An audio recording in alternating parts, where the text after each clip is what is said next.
नमस्कार, मैं हूं प्रेम शंकर सिंह और आप देख रहे हैं मन कही। आज आरा कोर्ट पहुंचना था, फैमिली कोर्ट है, पवन सिंह को, ज्योति सिंह को। ज्योति सिंह पहुंची, पवन सिंह नहीं पहुंचे। पवन सिंह इसलिए नहीं पहुंचे क्योंकि उनकी सेहत ठीक नहीं थी। अब वो क्यों नहीं कोर्ट पहुंचे, इसके लिए भी कई कारण बताए जा रहे हैं कि इसके पीछे वजह क्या क्या हो सकती है। हालांकि स्वास्थ्य कारण तो बताया गया, लेकिन लोग ये भी कह रहे हैं कि वहां पर आज एक काउंसलिंग भी होना था।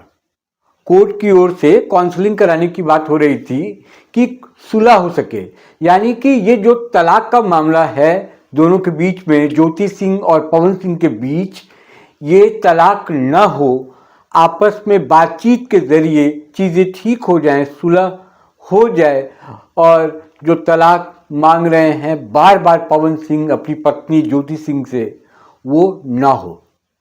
तो एक वजह जो पवन सिंह की ओर से दी जा रही है कि उनकी स्वास्थ्य ठीक नहीं है, हेल्थ ठीक नहीं होने की वजह से वो कोर्ट नहीं पहुंचे। लेकिन जो चर्चा है, जो गॉसिप है, जो बातचीत हो रही है, इसमें कितनी सच्चाई है मुझे नहीं पता। लेकिन जो दूसरी वजह मैं बता रहा हूं वो इसलिए नहीं पहुंचे कि जब काउंसलिंग होगी, कोर्ट में बातचीत होगी, तो ज्योति सिंह और पवन सिंह आमने सामने बैठेंगे। जो भी काउंसलर होगा वो बात करेगा और ये कोशिश करेगा कि जो डिस्टेंस जिस वजह से बना है, जो गलत फहमियाँ हैं, उन गलत फहमियों को दूर किया जा सके। अब क्योंकि पवन सिंह ने जिस बात को पकड़ रखा है या जिस बात को वो जानते समझते हैं, जिसकी वजह से वो तलाक देना चाहते हैं ज्योति सिंह को, उस बात को वो खारिज करती हैं ज्योति सिंह। तो वहां पर आरोप प्रत्यारोप भी होते जाहिर तौर पर। जो बात पवन सिंह कहते हैं उसको ज्योति सिंह मना करती, क्योंकि आप फैक्ट्स जब चेक करेंगे तो उसमें कुछ असामाजिक कह लीजिए, गैर सामाजिक कह लीजिए, कुछ ऐसा है कि जो आरोप पवन सिंह की ओर से लगाया गया, यह तीसरा आदमी कोई और है, प्रेम प्रसंग का मामला है। दूसरी तरफ क्या क्या आरोप ज्योति सिंह ने पवन सिंह पर लगाए हैं, ये जग जाहिर है, ये मीडिया में है, पब्लिक डोमेन में है। तो ये सारी जो खिचड़ी है आरोप प्रत्यारोप के, जो एक दूसरे के प्रति ये अब तक जो बरास निकाले गए हैं या अब तक जो आरोप लगाए गए हैं, उन पर चर्चा होती, तो उससे हो सकता है कि पवन सिंह बचने के लिए कोर्ट नहीं आए हों। ऐसा हो सकता है, मैं बार बार कह रहा हूं, मैं ये नहीं कह रहा हूं कि ऐसा हुआ होगा। हो सकता है कि उनकी तबीयत ठीक ना हो, लेकिन चर्चा ये हो रही है कि इसलिए वो नहीं आए। तो एक हेल्थ इशू, दूसरा काउंसलिंग हो सकता है कि काउंसलिंग की वजह से नहीं आए, और तीसरा जो है, क्योंकि पिछले कुछ दिनों से जो फैन फॉलोइंग है पवन सिंह का, वो बहुत बढ़ा है। और वहाँ पर अगर वो पवन सिंह आते और ज्योति, क्योंकि ये तय था कि आज ज्योति सिंह को आना था, तो वो उनको पहले से पता था, तो हो सकता है कि दोनों एक साथ नहीं पहुँचना चाह रहे हों। भीड़ की वजह से वहाँ पर मीडिया का जो है वो जुटान था, बहुत मीडिया वाले थे, उनसे बचने के लिए भी हो सकता है। तो उन्होंने ये तीसरा जो रीज़न मैं बता रहा हूँ, ये एक हो सकता है। चौथा जो रीज़न है, क्योंकि वो जानते हैं कि ज्योति सिंह तलाक नहीं चाहती हैं। वो बार बार कह रही हैं कि मैं अंतिम समय तक कोशिश करूंगी कि तलाक ना हो। ये बात पवन सिंह जानते हैं। लेकिन इसके पहले ज्योति सिंह ने मीडिया में आकर अपने इंटरव्यूज में, चुनाव के ठीक पहले, कई आरोप लगा चुकी हैं जो सार्वजनिक तौर पर है। हो सकता है उसका गुस्सा भी पवन सिंह को हो कि अब तो आपने मेरी सारी बातें पब्लिक डोमेन में डाल दी है, या फिर जो गुंजाइश थी सुलह की वो भी खत्म कर दी गई। जैसे पिल्स देना, यानी कि बच्चे पैदा ना हो इसके लिए दवा खिलाना, हिंसात्मक रवैया अपनाना, कई तरह के और आरोप जो हैं पवन सिंह पर, वो ज्योति सिंह ने लगाया हुआ है, पब्लिकली लगाया हुआ है। तो वो नाराजगी, वो गुस्सा पवन सिंह के मन में हो, तो इसलिए भी वो कोर्ट में नहीं आए। ये 3-4 वजह हैं कि जिसके वजह से वो नहीं आए।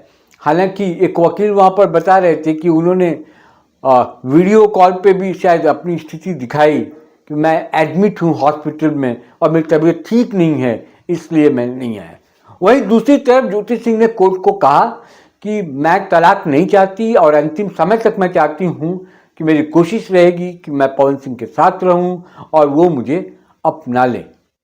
इसीलिए काउंसिलिंग कोर्ट का काम ये है, जैसे कि फैमिली कोर्ट में जब इस तरह के मामले आते हैं तो अदालत की ओर से ये कोशिश की जाती है कि दोनों में सुलह हो जाए और एक साथ रहें। इसके लिए काउंसलर भी वो रखते हैं, वो समझाने की कोशिश करते हैं कि बात बन जाए।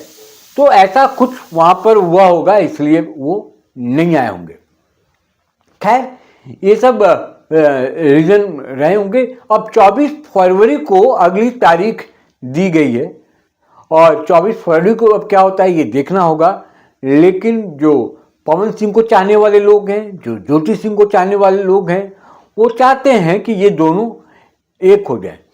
कोई नहीं चाहता, जो आम पब्लिक है, जो सिर्फ फैंस हैं, जिनका सीधा सीधा कोई लेना देना नहीं है, ना वो परिवार के लोग हैं, ना वो मित्र मंडली में हैं, केवल फैन है, केवल पवन सिंह को चाहते हैं। तो वो चाहते हैं कि परिवार न टूटे, ज्योति सिंह उनके साथ रहें, फैमिली बन जाए, हैप्पी फैमिली बन जाए, उनके भी परिवार बढ़ें, उनके भी बच्चे हों जिनको वो दुलार सके, प्यार कर सके। क्योंकि ये बच्चे वाला इशू बार बार आता है कि पवन सिंह की वजह से बच्चा नहीं हुआ, वरना वो ज्योति सिंह बच्चा चाहती थी। और अगर वो तलाक का मामला है भी तो अगर बच्चा भी होता तो मैं उसके सहारे ज़िंदगी अपना निकाल लेती, लेकिन मेरे पास तो मेरा अपना बच्चा भी नहीं है। तो पवन सिंह के नहीं आने की वजह जो 4-5 मुझे समझ में आई, वो मैंने बताया कि कोर्ट परिसर में आना था, क्योंकि वो भी बार बार कोशिश में है कि तलाक जल्दी से जल्दी मिल जाए और वो किसी भी रूप में सुलह नहीं चाहते थे। तो ये अच्छा मौका था कि आज कोर्ट के सामने आकर दोनों आमने सामने बातचीत हो जाती और जो भी फैसला होता अदालत की ओर से वो फैसला मान लिया जाता और काम बन जाता। और फिर 24 फरवरी की तारीख तय हुई है, क्योंकि ये मामला बहुत लंबे समय से चला आ रहा है। 7 साल हो गए इस पूरे मसले को लेकर। पवन सिंह की ये दूसरी शादी है, अब वो तीसरी शादी करेंगे नहीं करेंगे, इसको भी लेकर अटकलों का बाजार हमेशा गर्म रहता है। वो किसी भी लड़की या किसी भी अभिनेत्री के साथ घूमते हुए नजर आते हैं तो ये चर्चा होने लगती है कि ये उनकी पत्नी है या पत्नी हो जाएंगी, गर्लफ्रेंड है, इसी से पवन सिंह शादी करेंगे नहीं करेंगे। तो ये हमेशा माहौल बना रहता है। तो देखिए आगे क्या होता है। 24 फरवरी को इंतज़ार है कि अगली तारीख में हो सकता है कि दोनों आएँ, क्योंकि अब नहीं आने से अदालत भी, कोर्ट भी जो है वो हो सकता है कि अपनी नाराज़गी जाहिर करे और कहे कि आपको कोर्ट के आदेश का पालन करना होगा और आके जो भी फैसला हो या जो भी चीज़ें हो वो जल्दी से उसका निपटारा हो। इस वीडियो में इतना ही। आप पूरे इस मामले को लेकर क्या सोचते हैं? आपको क्या लगता है कि पवन सिंह क्यों नहीं पहुंचे होंगे कोर्ट? क्या जो रीज़न वो दे रहे हैं वही रीज़न सही है या कोई और रीज़न है जिसकी वजह से वो नहीं आए? आपके मन में जो भी आ रहा हो ख्याल, विचार या आपका लॉजिक जो कह रहा हो, उस लॉजिक के हिसाब से आप कमेंट बॉक्स में जाएं, लिखें अपने विचार, अपनी बातों को लिखें। जिन लोगों ने मनकही को अभी तक सब्सक्राइब नहीं किया है वो सब्सक्राइब कर लें। फिर किसी और वीडियो में आपसे मुलाकात हुई किसी और विषय के साथ। तब तक के लिए मुझे दीजिए इजाज़त। नमस्कार।